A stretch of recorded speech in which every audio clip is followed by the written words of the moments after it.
Agora, quando a gente fala dessas questões ainda de PCHs ou as CGH, como que o produtor pode identificar? Porque o produtor está montando as usinas fotovoltaicas e a gente tem os casos das usinas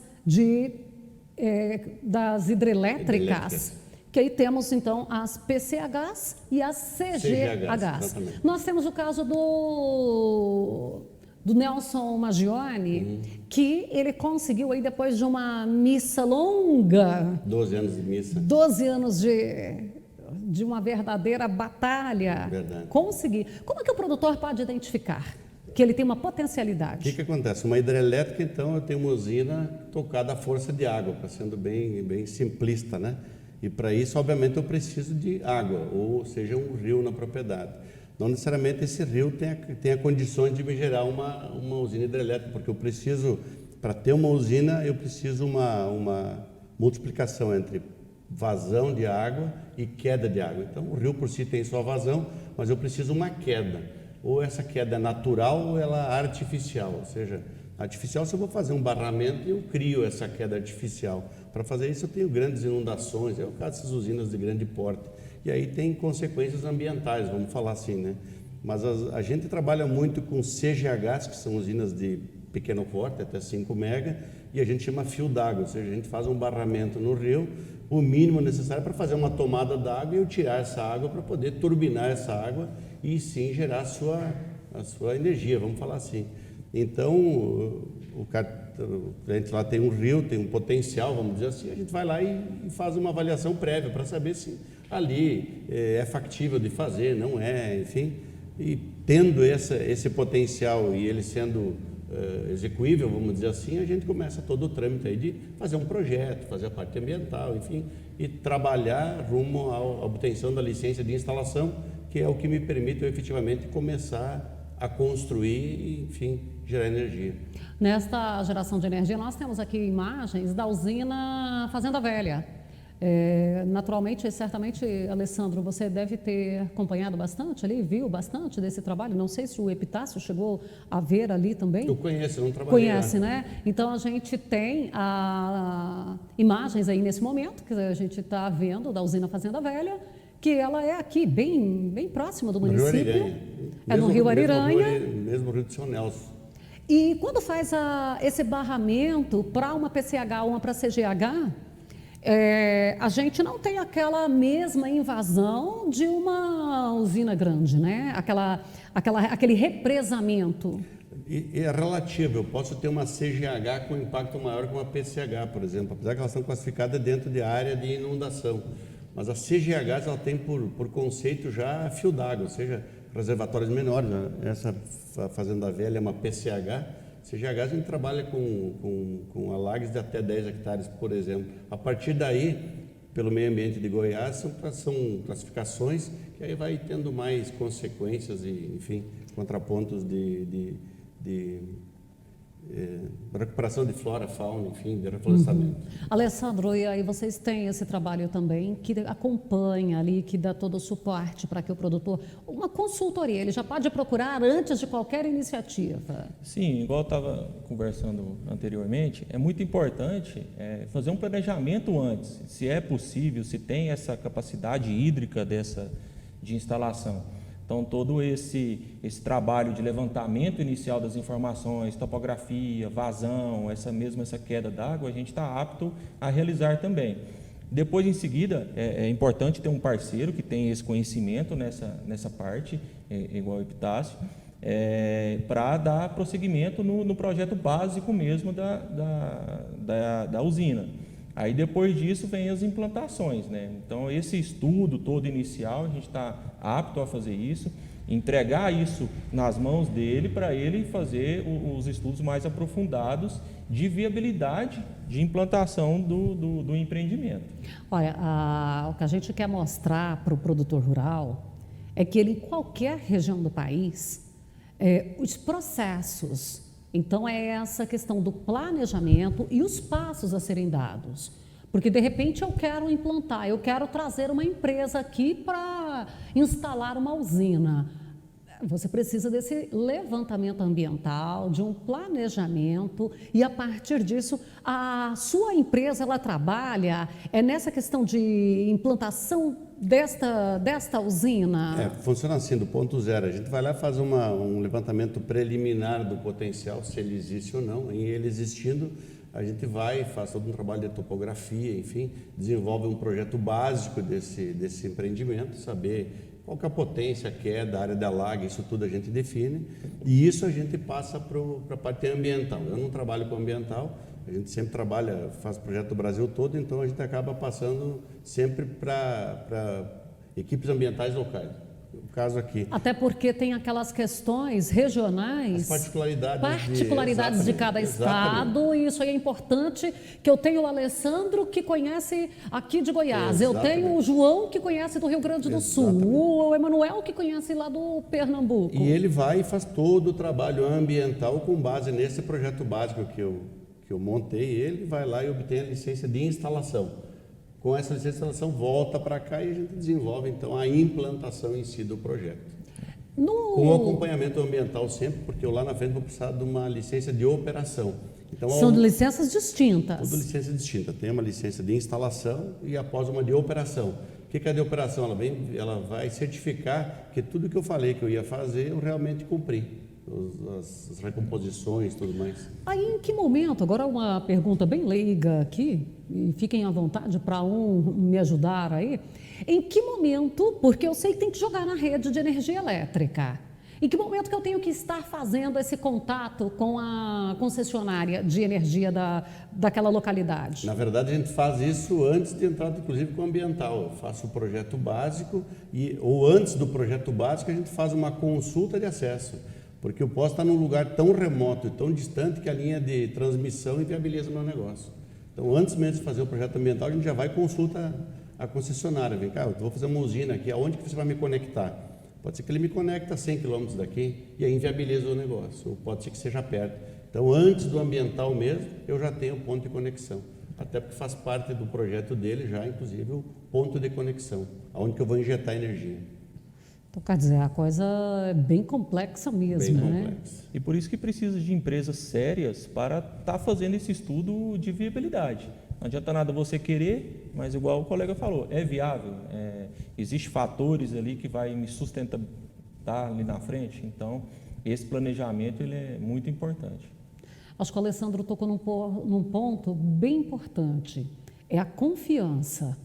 Porque eu não posso ter só um vendedor da usina, né? Eu preciso ter alguém que me fale, olha, eu vou te vender e você vai ter o retorno. Sim, sim. É o estudo de viabilidade, né? Como vocês estão falando aí. Então tem que ter esse estudo antes aí de começar todo o investimento, porque são investimentos altos, né? Você que tem mais experiência do que eu nessa questão, com certeza a quantidade de zeros ali depois é muita, né? O projeto tem que parar de pé ambientalmente, tecnicamente e financeiramente. Não tem jeito. É só assim que ele vai ser sustentável. Não tem jeito. Ele tem que parar de pé e tem que dar retorno, senão não tem por que fazer. E a gente vem trazendo estas informações justamente para isso. E quando fala em informações, às vezes os produtores estão tão ocupados que eles não têm tempo de ficar correndo atrás de parte burocrática ou política, que a gente sabe que envolve também questão política. Por que envolve a questão política? Aqui em Goiás, nós temos a Secretaria Estadual de Meio Ambiente, que ela está, desde janeiro do ano passado, num processo de atualização. Eu já falei aqui, a gente já mostrou, num dado momento, isso aí já foi implantado, que a secretária fez um quiz lá na Secretaria de Meio Ambiente, que deu 5 metros, ela abriu para a gente, nós mostramos isso aqui no Sucesso no Campo. Esse caminho que vai sendo trilhado na Secretaria de Meio Ambiente em Goiás hoje, está contribuindo para eu desenvolver com menos demora, porque a gente sabe, a do Nelson tem 12 anos, eu tenho possibilidade de desenvolver hoje com mais agilidade? Não estamos falando que isso vai acontecer, tem possibilidades? Essa pergunta é bem interessante, olha só, eu faço parte da Associação Gaúcha de Hidrelétrica, eu sou conselheiro, e eu sou vice-presidente da Associação Goiana de Hidrelétrica. Eu atuo bastante dentro disso porque a associação serve aí como uma ponte entre o meio ambiente a secretaria e entre os empreendedores e projetistas, vamos dizer assim, equalizando vamos dizer assim, os interesses. Interesses e necessidades, né? Porque a gente está falando de conceitos, então a gente equaliza essa informação. Eu só consigo fazer quando eu tenho um termo de referência bem definido, que eu sei o que eles precisam que eu faça, o que a gente faz. Então, a associação está no meio ali, ajustando para que isso lá no final contemple todo mundo, certo? Lá no Rio Grande do Sul a gente tinha um problema muito sério, lá muito similar aqui, talvez um dos piores estados do país aí para emissão de licença. E lá eles fizeram um sistema que é a emissão da licença prévia de instalação numa etapa só. Então a gente ganha muito tempo. Antes fazia uma licença prévia, depois a licença de instalação, isso era muito tempo, demorava 5, 6 anos. E eles concentraram numa só. Então você faz todo o procedimento com base num termo acordado, insere no sistema e no final você consegue ter a tua licença emitida de uma vez só. Aqui, a secretária Andréia, aqui vale os méritos para ela está fazendo um trabalho aqui que vai colocá-la na história de Goiás, sem dúvida nenhuma, porque aqui a gente está fazendo, eu acho que o único estado do país que é o autolicenciamento ambiental, onde o técnico vai pegar as informações de acordo com esse termo de referência estabelecido aí entre as secretarias, projetistas e empresários, todo mundo, e vai inserir no sistema esse projeto todo e no final ele vai emitir a licença automaticamente. E agora a gente precisa lembrar, e o Alessandro pode endossar isso aqui, rapidinho, antes que a gente vá para o intervalo, é que isso não é facilitar passar a mão na cabeça, né, Alessandro? Porque eu sempre gosto de frisar isso, que quando você agiliza uma licença ambiental, não significa ignorar as exigências. Sim, com certeza. A gente já conversou isso há algum tempo aqui atrás. Essa nova legislação ambiental que surgiu em Goiás no final do ano passado e agora está vindo para os decretos normativos de implementação, vai muito contribuir para essa desburocratização. Igual o Epitácio está falando, antigamente 10, 12 anos para sair uma licença, 4 anos para sair as licenças menores. E agora vai dar uma desburocratizada muito grande, é o que propõe. Automaticamente, a responsabilidade vai cair em cima do técnico. Então, se o técnico omitir informações, colocar informações falsas no projeto ambiental, ele vai ser penalizado. Automaticamente, como a gente estava conversando, o Estado vai parar de ficar criando obstáculos, porque a responsabilidade vai ser toda do técnico ambiental, no caso. Então, isso tem muito para contribuir, eu estou muito esperançoso que isso agilize muito as nossas licenças ambientais aqui em Goiás. Estamos falando de PCHs ou CGHs, que são as usinas que vão até 5, qual que é a unidade? 5 mega? Então, até 5 mega ou de 5 a 30 mega, né, que são construídas nas propriedades rurais. E aí, esse impacto ambiental, a viabilidade econômica. Agora, vamos falar assim, como é que eu sei lá se aquele meu rio pode fazer esse represamento, se ele me dá a condição, para eu chamar alguém para ir lá, porque é o rio Ariranha mesmo, a gente falando aqui, não é um rio grande, e ele deu condição para fazer essa PCH. Qual que é o primeiro indício para eu ver isso? Na verdade, como eu falava antes, volume de água versus queda, né? Eu preciso ter... Mas eu, ignorante, leiga, eu tenho que chamar mesmo um especialista. Tem que chamar eu não preciso eu querer fazer, deixa eu só... Dá para ter uma experiência, te mostra que você pode ter uma ideia, mas para saber exatamente o que estamos falando, né? E que tipo de impacto, alagamento, quanto dinheiro vou colocar, etc., tem que chamar um especialista para poder ir lá e, com fatos e dados, definir, até para poder sair... não imaginando alguma coisa e ter uma surpresa positiva ou negativa, né, Fabiano? Tem alguns documentos nessas questões ambientais que às vezes o produtor já ouviu falar, que talvez ele não tenha ali aquela intimidade toda, então eu vou aqui também questionando. É necessário para estas situações EIA, RIMA, ou para isso aí é só um ou outro? Porque eu sei que tem alguns casos que precisa dos dois, outros dispensam um deles. Como é que é, Alessandro? Então, depende tudo do porte do empreendimento, né? Quem que é o mais relevante aí? Quem que é o mais exigente? É o EIA ou é o RIMA? Na verdade, o EIA é estudo de impacto ambiental e o RIMA é relatório de impacto ambiental. Então, a gente pode pensar os dois como um só. Primeiro você faz o estudo de impacto e depois você faz um relatório. Então, por isso que chama EIA a RIMA, entendeu? EIA-RIMA. Então, é um estudo, teoricamente, um só. São 2 documentos, mas é um só. Aí Quando existe... é um de menor porte, vale só o EIA? Ou eu preciso, de qualquer forma, eu sempre vou precisar dos 2? Então, vamos considerar o EIA-RIMA como um projeto só. Aí existem outros tipos de projeto. Por exemplo, existe o plano de controle ambiental, existe o projeto básico ambiental. Então, assim, existem outros tipos de projetos ambientais. Mas o EIA-RIMA, na teoria, é o projeto mais complexo que tem. Certo. Então, existe o relatório simplificado. Então, existem vários tipos de projetos. É isso que o Epitácio está falando, que aqui em Goiás a gente ainda não tinha um termo de referência para as usinas hidrelétricas. Você tem que apresentar isso e isso. E a gente faz o pedido, o pedido do licenciamento, o requerimento, e o órgão ambiental vai falar qual projeto que quer, mas baseado em quê? No potencial poluidor e no porte desse empreendimento. Então, poderia existir, igual em empreendimentos menores, uma mesma CGH, que se peça um projeto ambiental mais simplificado, e outra CGH, que se peça um projeto mais detalhado. Por quê? Porque o analista ambiental, ali na interpretação dele, ele vai julgar que precisa disso ou daquele outro. O ambiente pode modificar Sim. essa exigência. Como você falava, quando você vai lá e identifica o potencial que tem, aquele potencial vai se encaixar dentro de uma classificação elaborada pela Secretaria de Meio Ambiente.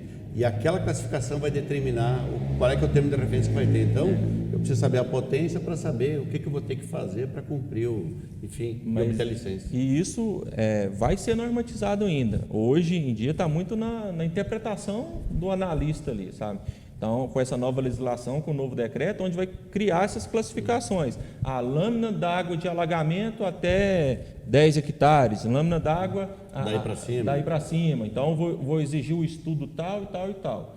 Esses estudos ambientais, eles vão desde da topografia local, do tipo de solo, tipo de vegetação que tem naquela área, tipo de fauna que abriga aquela vegetação ali. A ictiofauna de peixes, entendeu? Então, você vai fazer um barramento ali no rio. Ele vai atrapalhar o curso normal de ovulação desses peixes, entendeu? Então, todos esses estudos ambientais... Quando fala dessa ovulação, é ali o processo de Piracema, tudo isso aí. Exatamente. Alguns casos é exigido a escada de peixe, aquela escadinha que o peixe vai subindo para ir a montante. Outros casos é exigido, no estudo ambiental, a gente vai identificar, a gente vai ter que ir lá pescar a matriz, pegar manualmente e jogar a montante da barragem. Então, assim... Para não deixar despovoado dali para cima. Exatamente. Então, assim, tem todas essas questões ambientais que no estudo, no planejamento mais avançado, a gente vai chegar nessas respostas. Mas respondendo a sua pergunta, eu tenho um rio lá de médio porte no meu imóvel e eu tenho essa ideia. Chama a gente vai lá, a gente na própria imagem de satélite lá no escritório, a gente faz algumas marcações, depois vai em campo, coleta alguns pontos com GPS geodésico lá para ver essa questão da queda, faz umas medições de vazão lá também para ver essa questão e chama o Epitácio logo em seguida para falar, agora a gente precisa disso e disso para fazer um estudo de